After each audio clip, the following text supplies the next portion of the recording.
आज हम कुछ बातों को बाइबल के वचन में से देखेंगे और ये बाइबल के वचन में से आखिरी बार यानी कि लास्ट वीक पिछले सप्ताह हमने देखा था हबक्कुक की किताब में से। एक बार हबक्कुक का किताब खोल लीजिएगा। हबक्कुक की किताब में से हमने ये देखा था कि मनुष्य के बीच में कई सारे प्रश्न होते हैं, खास करके कंप्लेनिंग एटीट्यूड होता है जब अन्याय को देखता है, जब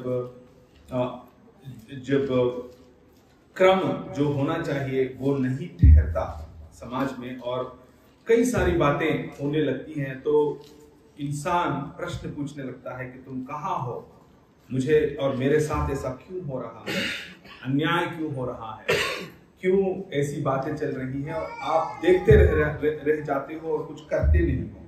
इस टाइप के प्रश्न आता है मनुष्यों के बीच में, मनुष्यों के दिमाग में आता है। लेकिन 2:14 हमने पढ़ा था और इसी को हमने अपना हमारा एंकर बनाया था या हमारा खास मुद्दा बनाया था। उसके बाद पूरे हबक्कुक की किताब को हमने देखा था और उसमें से समझा था कि परमेश्वर आखिरी में वो जो करता है वो न्याय होता है।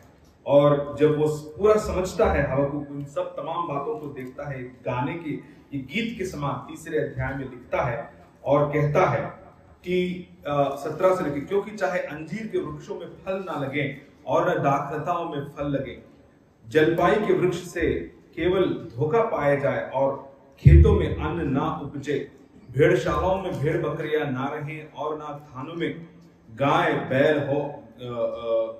हो, तो भी मैं यहोवा के कारण आनंदित और मगन रहूंगा।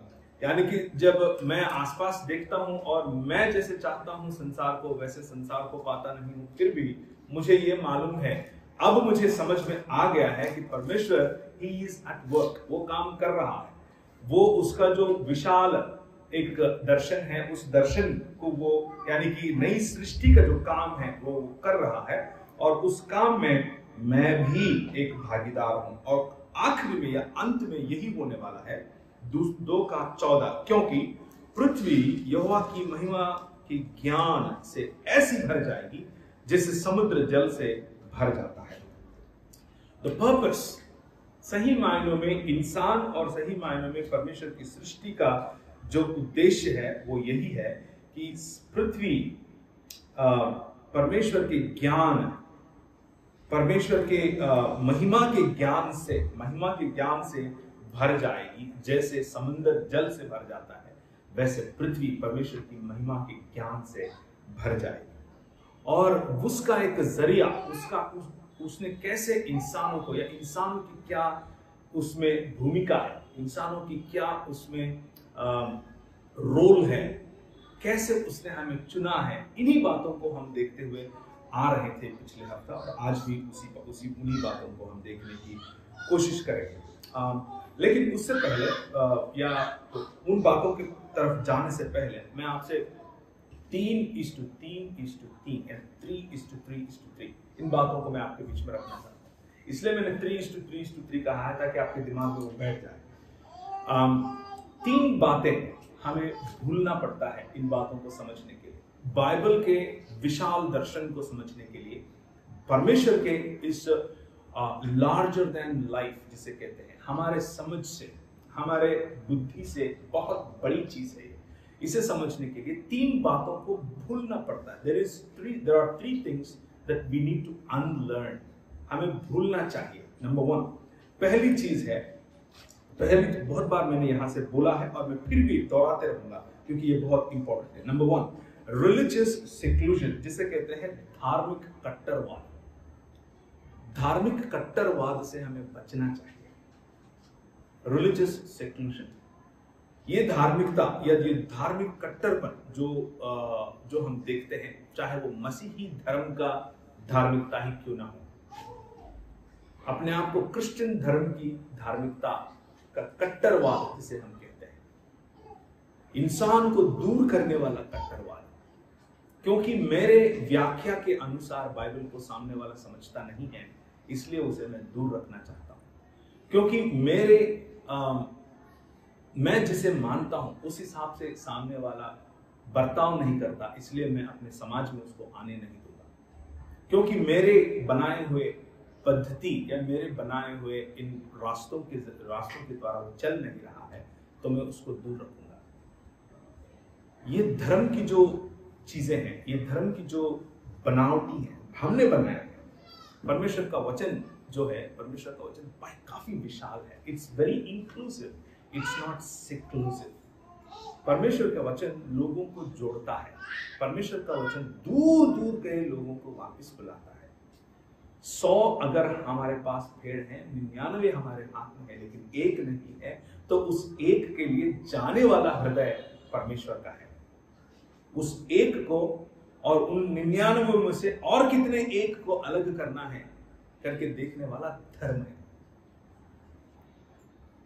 कई हमारी जो क्वेश्चंस और कंप्लेंट्स जो है वो दूसरों के धर्म के ऊपर होते हैं, लेकिन मैं आज के सुबह आपसे आपको इनवाइट करना चाहता हूं, यू क्वेश्चन योरसेल्व्स। आप अपने आप को क्वेश्चन कीजिए कि आप ऐसे कौन सी धार्मिक चक्रव्यूह में फंसे हुए हो जिससे, या जिन कारणों को ढूंढ कर अंडे के ऊपर बाल नोचना जिसे कहते हैं, जो रहता नहीं है उसको खोज कर इंसान को दूर करने का, इंसान को तुम क्रिश्चियन नहीं हो, तुम मसीह नहीं हो, तुम आत्मिक नहीं हो, तुम फलाने नहीं हो, इस टाइप की बातें जिसे जजमेंटल कहते हैं, कहकर हम दूर कर लेते हैं लोगों को दूर कर लेते हैं। परमेश्वर की महिमा का ज्ञान इस संसार में अगर भरना है तो ये धर्म आपके बीच में या आपके आड़े आएगा, आपके रास्ते में आड़ा आएगा। इससे आपको बचना पड़ेगा। लेकिन आपको दूसरी चीज को पहनना है, वो मैं फिर कहूंगा। दूसरी बात जो आपको अनलर्न समझ या आपको भूलना चाहिए, पहली बात धार्मिक कट्टरवाद है। दूसरी बात दायित्व के बिना जो भक्ति आप पोत लेते हो, दायित्व को छोड़कर भक्ति को जो पोत लेते हो उसे आपको मिटाना होगा। भक्ति बहुत अच्छा है, धर्म भी अच्छा है, लेकिन वो धर्म अच्छा नहीं है जो इंसान को दूर करता है। लेकिन दायित्व जहां पर नहीं है वो वाला भक्ति बिल्कुल ठीक नहीं है। वो आपको और आपके समाज को और कम बनाता जाएगा। दायित्व बहुत इंपॉर्टेंट है। इन रिस्पॉन्सिबिलिटी, ए कम्युनिटी और द जो डिवोशन में डूब जाता है लेकिन रिस्पॉन्सिबिलिटी को भूल जाता है, भक्ति में डूब जाता है। बिल्कुल भजन का कार्यक्रम हो रहा है, बिल्कुल बढ़िया तबले बज रहे हैं, ढोलक बज रहे हैं, तालियां बज रहे हैं, नाच गाना हो रहा है, और सुबह किसी ने पूछा आप कहाँ गई थी बहन, मैं प्रार्थना में गई थी। दोपहर को पूछा आप कहाँ गई थी, मैं प्रार्थना में गई थी। इस शाम को भी पूछा आप कहाँ गई थी, मैं प्रार्थना में आराधना में गई थी। और कि पूछे बच्चे स्कूल गए थे, हमें क्या मालूम, हम तो भजन में मगन हैं। पति को खाना दिया, नहीं हमें क्या मालूम, हम तो भजन में मगन हैं। और सास का क्या बात है, सास घर पे है कि नहीं, नहीं उसकी तो छोड़ो। ऐसी भक्ति जो आपकी दायित्व को भूलने देता है और आपको सुपर स्पिरिचुअल समझाता है, दैट इज नॉट गुड। वो आपको और आपके समाज को और संकुचित बना देगा, आपको खत्म ही कर देगा। और स्पिरिचुअल रिवाइवल और भक्ति में बहुत फर्क है। आत्मिक रूप से आपको रिवाइव होना और भक्ति के मार्ग में, भजन के मार्ग में अपने आप को तन्मय होते हुए दायित्व को भूल जाना, ये दोनों अलग चीज है। भक्ति बहुत अच्छी चीज है, लेकिन दायित्व के साथ होना चाहिए, समाज के प्रति, आपके परिवार के प्रति, देश के प्रति, वगैरह वगैरह वगैरह। हम और देखेंगे आगे जब जाएंगे, थोड़ा सा और क्लैरिटी लाने की कोशिश करूंगा। तीसरी चीज जो आपको भूलना है वो है स्वर्ग जाने की जल्दी। स्वर्ग जाने की जल्दी। कई बार बहुत सारे समाजों में मैं गया हूं, कई देशों में गया हूं, कई भाषा बोलने वाले समाजों में गया हूं। हर बार एक ही कॉमन चीज मिलती है, वो ये है कि मुझे इसको छोड़ के कहीं जाना है, मुझे इसको छोड़ना है और कहीं जाना है। ये बाइबल का संदेश नहीं है। बहुत स्पष्ट हिंदी में मैं आपसे कहूं, ये बाइबल का संदेश नहीं है। बाइबल का संदेश इसे छोड़कर कहीं जाने की उतावलेपन को नहीं समझाता है। बाइबल का संदेश दायित्व के साथ धार्मिक बनकर यहां पर परमेश्वर के राज के विषय में समझाता है, और खुद परमेश्वर आकर हमारे पास हमारे साथ वास करने की बातें करता है। और उन बातों को देखेंगे। 3 चीजों को आपको भूलना है। एक, धार्मिक कट्टरवाद, चाहे वो मसीही धार्मिक कट्टरवाद क्यों ना हो। दूसरा, दारिद्र को छोड़कर जो भक्ति आप कर रहे हैं, आप नहीं, मैं जो जनरली कह रहा हूं, है ना, जो भक्ति हम करते, मैं करता हूं, उसे मुझे भूलना चाहिए। तीसरी बात, स्वर्ग जाने की जल्दी में नहीं रहना है। That is not the calling, वो नहीं है हमारा कॉलिंग। ये 3 चीजों को भूलकर 3 चीजों को अपनाना है। There are 3 things that we need to learn. पहली चीज, पहला पत्रस, दूसरा अध्याय 4 से लेकर 15 तक, माफ कीजिए 5 तक, 4 से लेकर 5 तक। कोई भी पढ़ लीजिए। पहला पत्रस, दूसरा अध्याय 4 और 5। उसके पास आकर जिसे मनुष्य ने तो निकम्मा ठहराया, परंतु परमेश्वर के निकट चुना हुआ और बहुमूल्य जीवता पत्थर है। तुम भी आप जीवते पत्थरों के समान आत्मिक घर बनाते जाते हो, जिससे याजकों का पवित्र समाज बनकर ऐसे आत्मिक बलिदान चढ़ाओ जो यीशु मसीह के द्वारा परमेश्वर को ग्रहण है। There are things that God is looking in our lives. There are things that God wants that you and I display. हमारे जीवन में से कुछ चीजों को परमेश्वर चाहता है, और वो चाहता है कि हमारे जीवन में से वो दिखे और वो हम करते हुए दिखें। पहली चीज ये है कि धार्मिक कट्टरवाद को छोड़कर आत्मिक घर बने।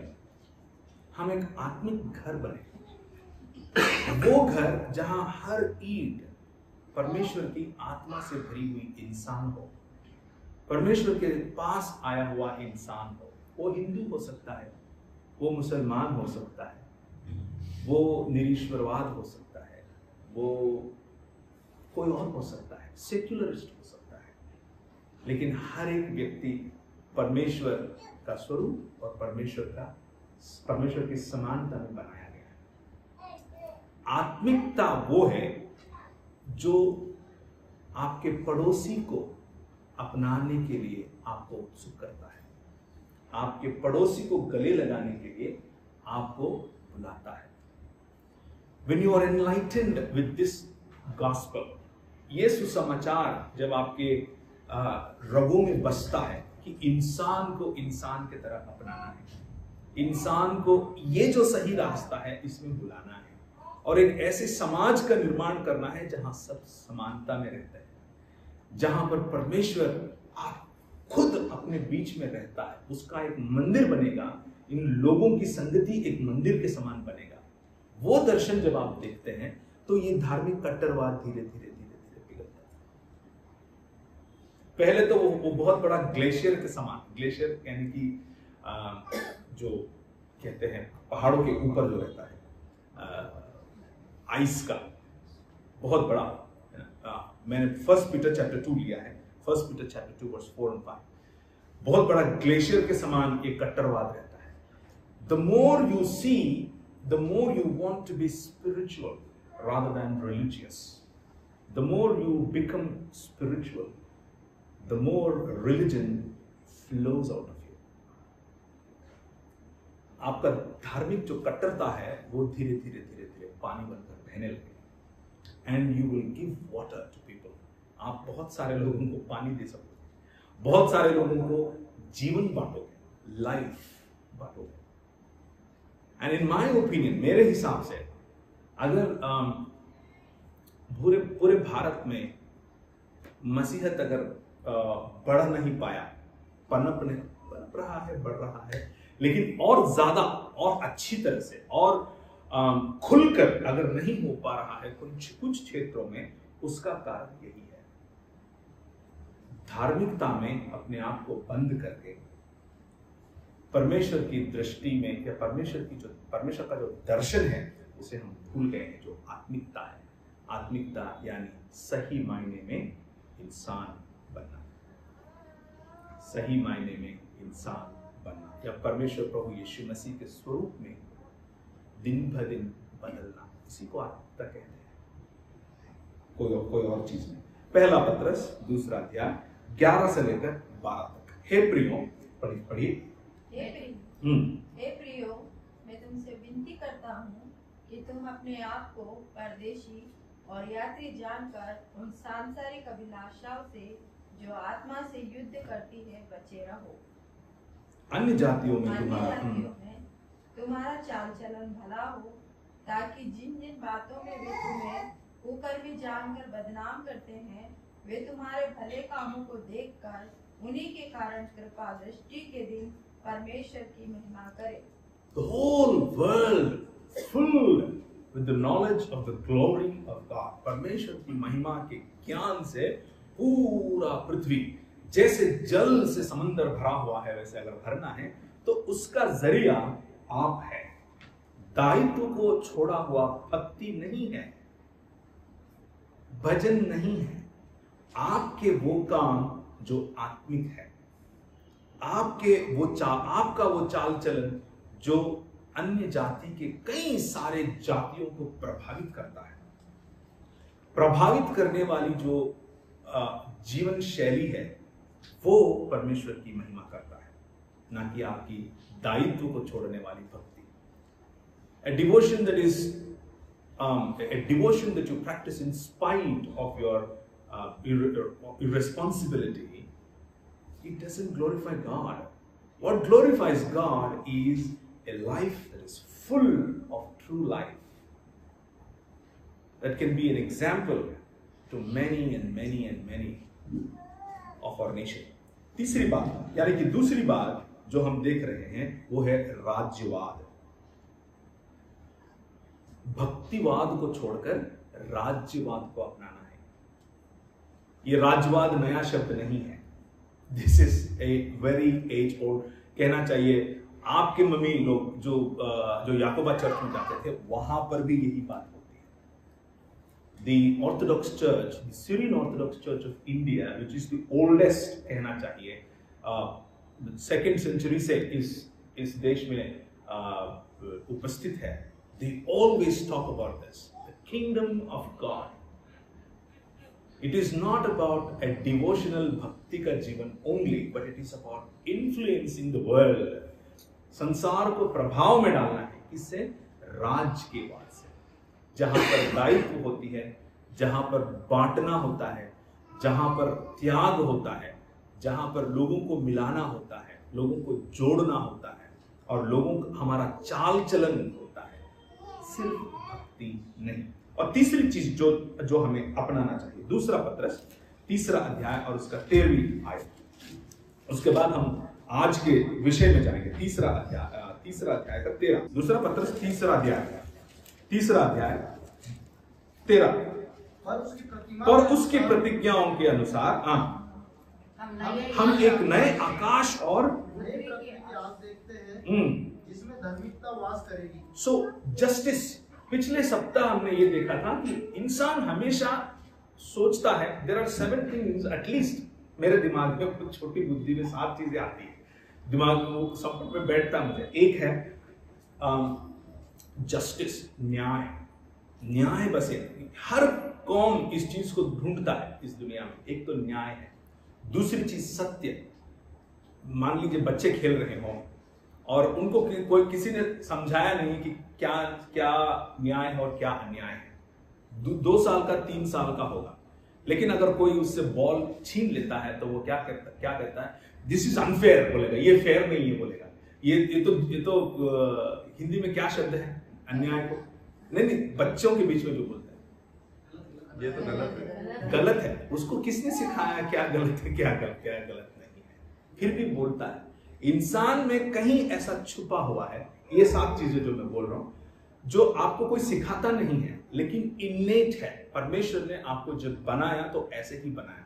एक है आपका खोज न्याय के लिए, दूसरा आपका खोज सत्य के लिए, तीसरा आपका खोज समानता के लिए, चौथा आपका खोज ब्यूटी यानी कि सुंदरता के लिए, पांचवा आपका खोज जो कहते हैं शलोम यानी कि शांति के लिए। छठवां आपका खोज रिलेशनशिप्स के लिए। इसको लव भी कह सकते हैं, प्रेम भी कह सकते हैं, लेकिन रिलेशनशिप्स के नाम से मैं बात कर रहा हूं इसको, रिलेशनशिप के लिए। और सातवां सबसे अहम आपका खोज मीनिंग के लिए। लाइफ में मीनिंग चाहिए, आप यू नीड, आपको एक उद्देश्य चाहिए। आपसे सब चीज छीन ले आप फिर भी जिंदा रहेंगे, लेकिन आपसे उद्देश्य अगर कोई छीन लेगा ना तो आप मर जाओगे। इंसान ऐसे ही बनाया हुआ है। आपको अगर कोई कहे कि तुम्हारा कोई मतलब नहीं है, तुम भूमि के लिए बोझ हो, कोई काम उद्देश्य नहीं है तुम्हारा, then you will stop living. You may exist, but you will stop living. उपस्थित तो रहोगे यहाँ पे, लेकिन जीवित नहीं रहोगे। ये समस्या है इंसान का। ये मेरे को ये समझ में आई, ये साफ चीज है। लेकिन हम जो देख रहे हैं, या हमको जो भूलना चाहिए वो है कि कहीं और जाने की उतावलापन को छोड़कर क्या हमें अपनाना है, उसकी प्रतिज्ञा के अनुसार हम एक नए आकाश और नई पृथ्वी की आस देखते हैं। We are looking forward for new heavens and new earth. परमेश्वर ने आदि में पृथ्वी, आकाश और पृथ्वी को बनाया, लेकिन इंसान परमेश्वर को नकारने के कारण, परमेश्वर का तिरस्कार करने के कारण, ये आकाश और पृथ्वी हमारे कारण क्या हुआ है? It actually started acting against us. हम जिसके ऊपर राज करना चाहिए वो हमसे और परमेश्वर से दूर हो चुका है और करप्ट हो चुका है। उसे परमेश्वर उस करप्शन को धोकर, उस करप्शन को आग में से धोकर, He is going to make it new. वो परमेश्वर उसे नया बनाने जा रहा है। That is the vision. ये जो विशाल दर्शन है वो नए आकाश और नई पृथ्वी की है। It is not escaping this world and going somewhere else. इसको छोड़कर कहीं और जाने का नहीं है। So तीन चीजें आपको भूलना है और 3 चीजें आपको अपनाना है। अब 3 चीजों के ओर देखेंगे जो अभी हम उसे समझने की कोशिश करेंगे। Psalms chapter 8, Psalm chapter भजन 8वां भजन देखिए, भजन संहिता 8। कोई भी पढ़ दीजिए 4 से लेकर। तो फिर मनुष्य क्या है? 3 से भी पढ़ दीजिए। जब मैं आकाश को, जो तेरे हाथों का कार्य है, और चंद्रमा और तारागण, पढ़िए।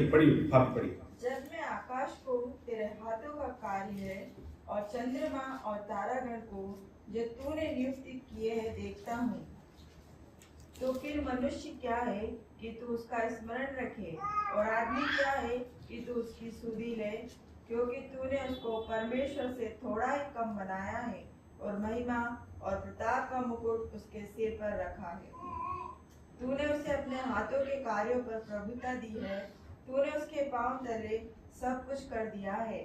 सब भेड़ बकरी और गाय बैल और जितने वन पशु है, आकाश के पक्षी और समुद्र की मछलियां और जितने जीव जंतु समुद्र में चलते फिरते हैं, हे यहोवा, हे हमारे प्रभु, तेरा नाम सारी पृथ्वी पर क्या ही प्रतापमय है।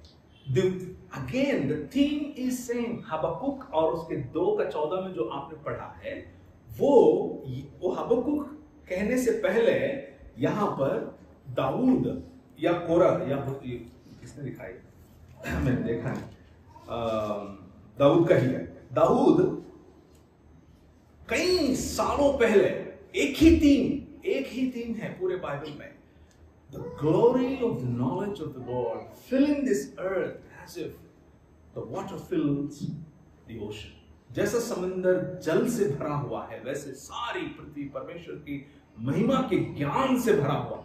दाऊद कहता है वो परमेश्वर की महिमा के ज्ञान से, आखिरी वचन, हे यहोवा, हे हमारे प्रभु, तेरा नाम सारी पृथ्वी पर क्या ही प्रतापमय है। वो क्यों है? क्योंकि तुमने मनुष्य को परमेश्वर से थोड़ा सा ही कम बनाया है। तूने उसे अपने हाथों के कार्यों पर प्रभुता दी है, तूने उसके पांव तले सब कुछ कर दिया है। सब भेड़ बकरी और गाय बैल और जितने वन पशु है। अभी मैं आराधना के समय सुन रहा था, हमारे बंटी भाई उठ करके गाना गाया और आंटी भी उनके साथ में गाना गा रही थी, कूड़े के ढेर से प्रभु तूने मुझे बचा लिया। सही है वो एक मायने में, लेकिन परमेश्वर ने हमें वैसा नहीं बनाया है। हमने उसे तिरस्कार करने के कारण हम वहां पर जहां पर पशु रहते हैं, वहां पर जहां पर सूअर खाते हैं, सूअर के पास जाकर हमारे भी मुंह हम मारने लगे। दैट इज आवर प्रॉब्लम, हमारा प्रॉब्लम है वो। लेकिन परमेश्वर ने जब बनाया है वो ऐसा नहीं बनाया। He made us kings, मुकुट पहनाया है, पढ़िए देखिए, और महिमा और प्रताप का मुकुट उसके सिर पर रखा है। The biblical anthropology is very simple. Anthropology मतलब मनुष्य शास्त्र। बाइबल जो मनुष्य शास्त्र कहता है वो ये है कि मनुष्य परमेश्वर का स्वरूप और परमेश्वर की समानता है। जो भी कम्युनिकेबल, जो भी वो दे सकता है मनुष्य को, वो सारे तमाम लक्षण सुगुण मनुष्य को दिया है। और मनुष्य को मुकुट पहनाया है, ताज पहनाया है, ताकि वो उसके बनाए हुए इस संसार के ऊपर राज करे। राज करने का मतलब दबाव डालना नहीं है, राज करने का मतलब उसको लूटना नहीं है, राज करने का मतलब उसे कहना चाहिए करप्ट नहीं करना है, ये सब नहीं है। राज करने का मतलब प्यार, राज करने का मतलब समानता, राज करने की मतलब ये जो 7 चीजें मैंने आपसे कही थी वो चीजों को यहाँ पर लाना है। So therefore the biblical anthropology, the purpose of human race, जो हमारा उद्देश्य है वो ये है कि परमेश्वर की महिमा का ज्ञान इस पूरे पृथ्वी में भरना है। That is what we are called for. पहले से यही हमारा काम था, वैसे ही हमें बुलाया गया है। 2 कुरिन्थी 4:4, कोई भी पढ़ दीजिए जोर से। 2 कुरिन्थी 4:4। लेकिन हम लोगों ने क्या किया? We being the forerunners of creation, we forgot the mandate God gave us. जो हमको परमेश्वर ने मैंडेट दिया है उसे हम भूल गए हैं। आज्ञा के साथ जो दायित्व परमेश्वर ने आपको दी है, सबके ऊपर पिता और माता की स्थिति को आपको दिया है, वो आप भूल चुके हैं। इसके कारण क्या हुआ? 2 कुरिन्थी 4:4, और उन अविश्वासियों के लिए जिनकी बुद्धि इस संसार के ईश्वर ने अंध कर दी है, ताकि मसीह जो परमेश्वर का प्रतिरूप है उसके तेजो में सुसमाचार का प्रचार उन पर ना चमके। क्यों? Why the message of the likeness or becoming like Christ, मसीह के समान फिर से इंसान बनने का ये जो सुसमाचार है, वो सुसमाचार लोगों के दिमाग में इसलिए नहीं आ रहा है क्योंकि हम परमेश्वर को छोड़ने के कारण इस युग के, इस संसार के देवी या देवता के अनुकूल या उसके अधीन हम हो चुके हैं। Because of that, our eyes are blindfolded. क्योंकि हमारी अधीनता अब परमेश्वर से नहीं है, हमारी अलीजेंस कहना चाहिए विश्वासिता या विश्वास योग्य। हम किसके विश्वास योग्य हैं? परमेश्वर के नहीं, इंसान परमेश्वर के नहीं, लेकिन इस संसार के राजा, इस संसार के देवी से या देवता से उसने विश्वास योग्यता बना लिया। Allegiance to the god of this world. ये पर्पस ऑफ ह्यूमंस को हमने, या इंसानों की जो उद्देश्य है उसे हमने खासकर जानबूझकर हमने ही खोया है। नंबर 2, दूसरी चीज, परमेश्वर जब मनुष्य ने अपना उद्देश्य खोया है तो उसको देखता हुआ ऐसे ही छोड़ नहीं दिया। हम जो मेज के पास आते हैं इसके पीछे एक उद्देश्य है, और उस उद्देश्य को मैं आपके बीच में रखना चाहता हूं, और वो ये है कि इंसान को फिर से परमेश्वर अपना समूह, अपना समाज या अपना कुटुंब, या कहना चाहिए अपना घर परिवार घराना बनाने के लिए उसने एक इंसान को चुना और उससे वाचा बांधी जिसका नाम है नूह। उसके बाद उससे एक और इंसान को चुना और उसके साथ भी वही वाचा को बांधा जिसका नाम है अब्राहम। उसके बाद उसके बच्चों से वही वाचा को बांधा जिसका नाम है याकूब या इसराइल। और वो जो वाचा है, आज्ञा है या प्रतिज्ञा है, वो प्रतिज्ञा ये है कि तुम्हारे द्वारा मैं नई आकाश और नई पृथ्वी की रचना को मैं करूंगा। फिर से एक बार वो पढ़ दीजिए, दूसरा पत्रस 3:13 वाचा के अनुसार। एक वाचा परमेश्वर ने हम लोगों के साथ, इंसानों के साथ की है। 3:13 पढ़िए। हमारा क्या आशा है? और उसकी प्रतिज्ञा के अनुसार, हाँ, उसकी प्रतिज्ञा के अनुसार हम एक नए आकाश और नए आकाश और नई पृथ्वी का देखते हैं। आस देखते। हमारी एक आशा है, या हम एक चीज के लिए आस लगाकर बैठे हुए हैं, और वो ये नहीं है कि हम इसको छोड़कर कहीं और जाना है। हमें ये आस है कि परमेश्वर इस संसार को, यानी कि जो आकाश और पृथ्वी जिसने उसने बनाया है, उसे वो नया करने वाला है।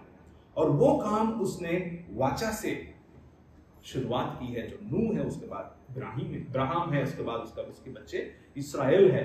नोवेल इसराइल जिसे कहते हैं, या नया इसराइल जो हम हैं, हमारा भी वही पर्पस है। लेकिन पहले इसराइल के विषय में देखेंगे, उसके बाद आगे जाने की कोशिश करें। जैसे मैंने आपसे वादा किया था, मेरे को एग्जैक्टली 11:5 या 11:10 को मैंने दिया है, 12 को मैं खत्म कर दूंगा। आप बिल्कुल टेंशन नहीं लीजिएगा, है ना। Purpose of Israel, genesis chapter 12, उत्पत्ति का 12। यहोवा ने जब अब्राहम को बुलाया, वाचा बांधी। क्या है वो वाचा? धर्म नहीं है वो वाचा, भक्ति खाली नहीं है वो वाचा, इस दुनिया को छोड़कर कहीं और जाना नहीं है, लेकिन कुछ और है। जो 3 चीजों को अपनाने के लिए मैंने कहा है, वही इस वाचा में दिखता है। पढ़िए। और मैं तुझे एक ऐसी बड़ी जाति बनाऊंगा, दूसरी आयत, एक ऐसी बड़ी जाति बनाऊंगा और तुझे आशीष दूंगा और तेरा नाम महान करूंगा और तू आशीष का मूल होगा। जो तुझे आशीर्वाद देगा उन्हें मैं आशीष दूंगा, और जो तुझे कोसे उसे मैं श्राप दूंगा, और मैं भूमंडल के सारे कुल तेरे द्वारा आशीष पाएंगे। It's all about the whole world, पूरा भूमंडल। His desire, his vision is not cheap religion. एक सस्ता धर्म नहीं है उसका सोच पूरा भूमंडल है। Second thing, Exodus chapter 19 verse 4 to 6, निर्गमन का 19 उसका 4 से लेकर 6 तक। कोई भी पढ़ दीजिए, मेरे से पहले अगर कोई निकाल दे तो आप पढ़ दीजिए। तुमने देखा है कि मैंने ऋषियों से क्या क्या किया। तुम तो मानो पुकार पक्षी के पंखों पर चढ़ाकर अपने पास ले आया हूँ। इसलिए अब यदि तुम निश्चित मेरी मानोगे और मेरी वाचा का पालन करोगे, तो सब लोगों में से तुम ही मेरा निजधन ठहरोगे। समस्त पृथ्वी तो मेरी है और तुम मेरी दृष्टि में याजकों का राज। इस्राएल, तुमको मैंने उकाब के नाई इसलिए ले आया है, अपनी निज प्रजा इसलिए नहीं बनाया है ताकि तुम दीप को जलाकर कहां रखो, लेकिन तुमको इसलिए मैंने अपनी प्रजा बनाई है ताकि पूरे भूमंडल को तुम आशीषित करो। That's the purpose. पर्पस में उद्देश्य में कोई बदलाव नहीं है। इंसान के उद्देश्य में कोई बदलाव नहीं है। इंसान जब परमेश्वर से दूर हो जाता है तो उसे फिर से अपना परिवार बनाने के लिए जो इस्राएल को चुना है, उस उद्देश्य में भी कोई बदलाव नहीं है। I want you to be a blessing to the whole world. समस्त भूमंडल, that's the idea. अब हम चलते हैं भजन संहिता 147 147 19 और 20 147 वह याकूब को अपना वचन और इस्राएल को अपनी विधियां और नियम बताता है। किसी और जाति से उसने ऐसा बर्ताव नहीं किया और उसके नियमों को औरों ने नहीं जाना। यहाँ की स्तुति करो। किसी और को इसलिए नहीं बताया, किसी और को ये बातें नहीं मालूम, लेकिन तुमको मालूम, क्योंकि तुम मेरी राज हो। You are my kingdom. I am your king. मैंने तुमको मिस्र से निकाल करके उन राजाओं को हरा कर ले आया। इसी 147 को शुरुआत से आप पढ़ने की कोशिश कीजिए, घर जाने के बाद you will see the whole picture. तो मतलब ये है कि राजा मैं हूं, राज्य तुम हो, लेकिन ये राज्य एक छोटा सा पीस ऑफ रियल एस्टेट नहीं है। एक छोटा सा यरूशलेम तक या सामरिया तक या गलील तक सीमित होने वाला एक छोटा सा जमीन का हिस्सा नहीं है, ये बढ़ेगा, इतना बढ़ेगा कि मैं तुम्हारा जो पर्पस है, the purpose of Israel, Israel का उद्देश्य को मैं पूरा करने जा रहा हूं। लेकिन इसराइल ने मना किया, उसने कहा नहीं, हमको धर्म काफी है, हम तो धर्म के ऐसी ऐसी विधियों को बनाएंगे जिससे कि लोगों को पास नहीं आने देंगे, ये तो मंदिर हमारा है, हम ही इस मंदिर में रहेंगे, वो नहीं आना, ये नहीं आना, वो नहीं करना, ये नहीं करना, है ना, ये तो फूल पहनती है, ये तो माला पहनती है, ये तो क्या बोलते कंगन पहनती है, ये लोग तो दूसरे देश के लोग हैं, ये लोग काले हैं, ये लोग गोरे हैं, ये लोग सुअर खाते हैं, ये लोग मटन खाते हैं, ये लोग मछली खाते हैं, ये तमाम चीजों को वो लेकर के आके रख लिए, अच्छे से सजा लिए और कह दिए कि तुम सब लोग कौन हो, अन्य लोग, अन्य जातियों के लोग, हम केवल हम हमारा परमेश्वर के साथ रिलेशन रखेंगे। This is where the problem again. जो सॉल्यूशन इसराइल में परमेश्वर ने निकाला, वो सॉल्यूशन ही प्रॉब्लम बना, वो सॉल्यूशन ही धर्म में घुस गया और इस प्रकाश को उसने किसके नीचे रखा, वो प्रॉब्लम है। देन द रिप्रेजेंटेटिव, इंसान परमेश्वर को ठुकराया, इसराइल परमेश्वर को ठुकराया, इंसान और इसराइल दोनों का रिप्रेजेंटेटिव यीशु मसीह आते हैं और वो इस बात को संपूर्ण करते हैं, पूरा कर देते हैं और हमारे लिए हमारा पर्पस को याद दिला देते हैं। रोमियो का 9 और उसका 5, रोमियो का 9 और उसका 5, कोलोसियों के कोई और खोलिए, रोमियो का 9 और उसका 5। मुख्य भी उन्हीं के हैं हाँ। और मसीह भी शरीर के भाव से उन्हीं में से हुआ, सबके ऊपर परम परमेश्वर युगानुयुग धन्य हो। रोमियो के 5 में शरीर के अनुसार मसीह भी उन्हीं का है, यानी कि उस इसराइल से इसलिए आया है ताकि वो प्रतिनिधि बने। जो काम इसराइल कर नहीं पाया, पूरे पृथ्वी में परमेश्वर की महिमा का ज्ञान फैला नहीं पाया, वो मसीह अब करेगा। जब मैं उठा लिए जाऊंगा, पूरे संसार को अपनी ओर खींचूंगा। When I am lifted up, I shall attract or I shall invite the whole world to me. है बोझ से दबे हुए लोग, संसार का हर कोई मेरे पास आओ, you come to me। मेरी जो जुआ है वो बहुत आसान है, सरल है। It is not a religious system, ये एक धार्मिक सिस्टम नहीं है जो आपके ऊपर और बोझ लगाता है, but it is more of A life of true humanity. सही मायनों में इंसान बनकर कैसे जीना है मैं समझाता हूँ, सही मायनों में इसराइल कैसे बनते हैं मैं समझाता हूँ। सही मायनों में आदम और इसराइल एक ही साथ जब तुम बनते हो तब सही मायनों में मसीह ही कहलाओगे। कोलोसियों के 2 और 9 के 10, Colossians chapter 2 verse 9 and 10। क्योंकि उसमें ईश्वरत्व की सारी परिपूर्णता सदैव वास करती है और तुम उसी में भरपूर हो गए हो। भरपूर, उसमें भरपूर यानी संपूर्ण। When you are in Jesus, जब आप मसीह के चाल चलन, जैसे हम 3 चीजों को अपनाने के लिए कहे थे, उन 3 चीजों को अगर आप अपनाते हो, when you completely transform or you want to transform yourself like Christ, मसीह के समान अपने चाल चलन को और अपनी सोच को, अपने नजरिए को बदलते हो, तब you become a complete man। सही मायनों में that's the purpose of Christ।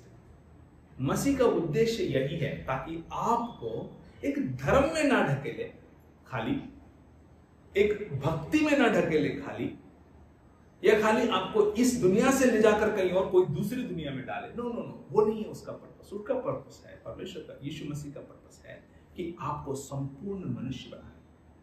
यूहन्ना रचित सुसमाचार 8 का 12, यूहन्ना रचित सुसमाचार 8 का 12 और कोई मत्ती का 5 का 13-14 पढ़िए। मत्ती का 5 और उसका 13-14। यीशु ने फिर लोगों से कहा, जगत की ज्योति मैं हूँ, जो मेरे पीछे बोलेगा वह अंधकार में न। इसराइल से कहा गया था कि तुम दीपों का या दियों का एक स्तंभ हो या खंबा हो जो ऊंची जगह से ऐसा रखी जाती है और पूरा दुनिया, यू आर लाइक कहना चाहिए लैंप स्टैंड और जो नाव चलते हैं वो दूर से देखकर डायरेक्शन समझने वाले लाइट हाउस के जैसे हो। इंसान को यही कहा गया है, इंसान भूल गया। इस्राएल को यही कहा गया है, इस्राएल भूल गया। अब मसीह कहता है कि आई एम द लाइट, मैं ज्योति हूं जगत के लिए। जब लोग देखेंगे तो उनमें उनके जीवन में जो जो खामियां हैं, जो जो डार्कनेस है, वो सब दिखेगा और वो लोग उससे हटेंगे and they will become more human. वे सच्चे मायने में इंसान बनेंगे। That's the purpose of Christ. मसीह का यही उद्देश्य है। 5:13 और 14। तुम पृथ्वी के नमक हो, तुम पृथ्वी के नमक हो, परंतु यदि नमक का स्वाद बिगड़ जाए तो फिर वह किस वस्तु से नमकीन किया जाएगा? फिर वह किसी काम का नहीं, केवल इसके कि बाहर फेंका जाए और मनुष्यों के पैरों तले रौंदा जाए। तुम जगत की ज्योति हो। जो नगर पहाड़ पर बसा है वो छिप नहीं सकता, और लोग दिया जलाकर पैमाने के नीचे नहीं परंतु दीवट पर रखते हैं, तब उससे घर के सब लोगों को। यहाँ पर पहले हमने देखा पर्पस ऑफ ह्यूमंस, परमेश्वर की स्वरूप और समानता। देन हमने देखा पर्पस ऑफ इस्राएल, इस्राएल की जो उद्देश्य है उसे हमने देखा। पूरे पृथ्वी में परमेश्वर की महिमा का ज्ञान फैलाना। तीसरा, प्रभु यीशु का उद्देश्य हम देख रहे हैं, जो पूरे पृथ्वी में परमेश्वर की ज्योति को या जीवन को फैलाना। अब चौथा, बहुत अहम, आपका उद्देश्य, नोवेल इस्राएल, नई इस्राएल का उद्देश्य यही है कि आप ज्योति बनकर चलो। आप लोगों को ऐसा अट्रैक्ट करो इस रास्ते के, इस जीवन शैली के ओर आप लोगों को बुलाओ, जीवित परमेश्वर के ओर बुलाओ। You are the light that is set upon a hill. You are a city that is set upon a hill. एक चोटी पर बनाया हुआ एक नगर हो जिसे लोग अनदेखा नहीं कर सकते। They have to look at it. पहला कुरिन्थी उसका 11, पहला कुरिन्थी उसका 11। जब हम मेज के ओर जाते हैं तो इन बातों को हम देखते हैं। मत्ती के 5 में जैसे हमने देखा है कि हम इस जगत के ज्योति हैं।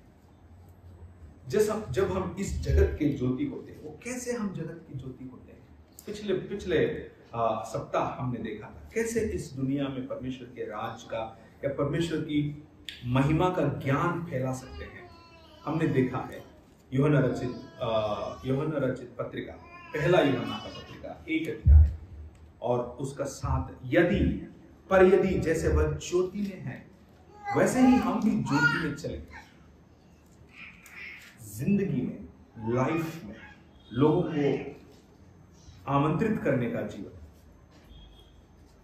जीवित रहने के लिए संपूर्ण मनुष्यत्व के ओर बुलाने का जीवन, तो एक दूसरे से सहभागिता रखेंगे। We will be united with each other.